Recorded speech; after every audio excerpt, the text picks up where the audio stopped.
कर्मचारी एकता जिंदाबाद जिंदाबाद जिंदाबाद कर्मचारी एकता जिंदाबाद जिंदाबाद जिंदाबाद आवाज दो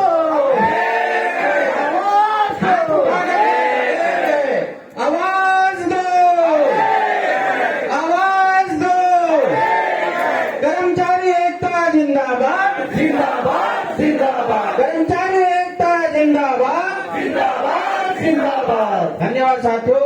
आज कर्मचारी यूनियन के आह्वान पर हम सब यहाँ गेट मीटिंग के लिए उपस्थित हुए हैं। साथियों ने बताया कि बहुत सारी हमारी समस्याएं हैं, उन समस्याओं को हम धीरे धीरे धीरे सहन करते करते करते यहाँ तक आ चुके कि हमें रोड पे आना पड़ रहा है। मेरे साथियों, हम सबको रोड पे आने की तभी जरूरत पड़ती है जब एकदम भर जाता है तो छलकता है ना।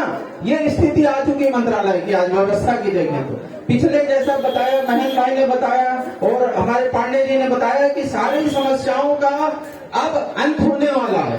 अब अंत होना है तो कर्मचारी यूनियन को आपको गठजोड़ करके उनको यूनिटी दिखा करके एक साथ आना पड़ेगा। क्या आप सभी तैयार हैं एक साथ आने के लिए? जोरदार तालियों के साथ बोलिए, हम तैयार हैं।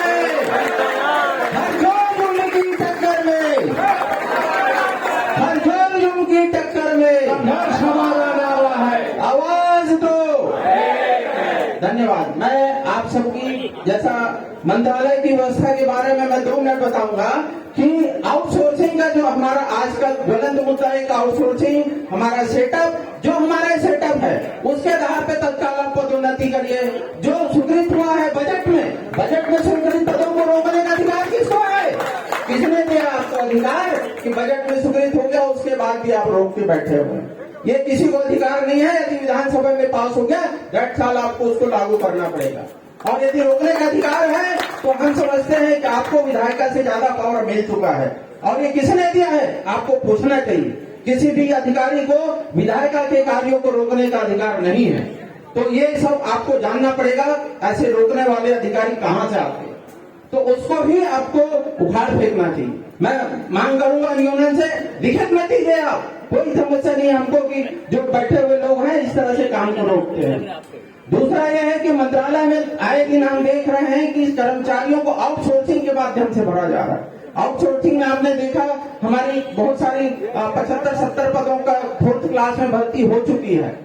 मैं बताना चाहूंगा आउटसोर्सिंग की जो भर्ती होती है उसमें 2 प्रकार का नुकसान होता है। एक, योग्य अधिकारी, योग्य कर्मचारी, योग्य जो बेरोजगार लोग आते हैं उनका शोषण होता है। शोषण कैसे होता है? एक कर्मचारी 4th क्लास का हम रेगुलर वेतन लेते हैं जो 30 से 40 हजार रुपया होता है, लेकिन उसी योग्य कर्मचारी को यहाँ 10,000 12,000 में लेके आप उसका शोषण कर रहे हैं। ये किसी एक का मामला नहीं है, क्योंकि ये हमारे भविष्य का सवाल है। यदि हमारे बच्चे भी उस पद में आते हैं तो 1.5 साल उसका शोषण होता है।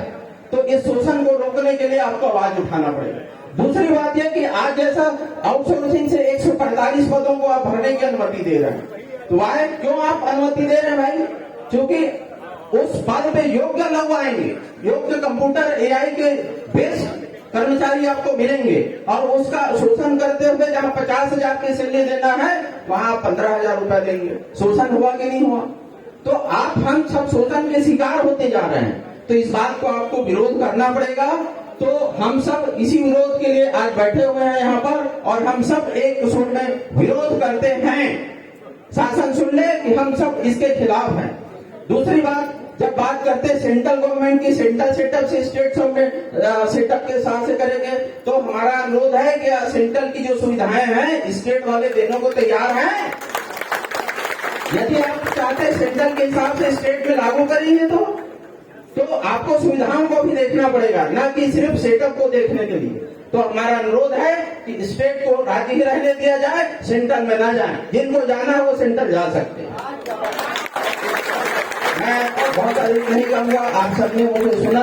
धन्यवाद। और हम कर्मचारी यूनियन के साथ हैं। कर्मचारी एकता जिंदाबाद, जिंदाबाद जिंदाबाद। धन्यवाद।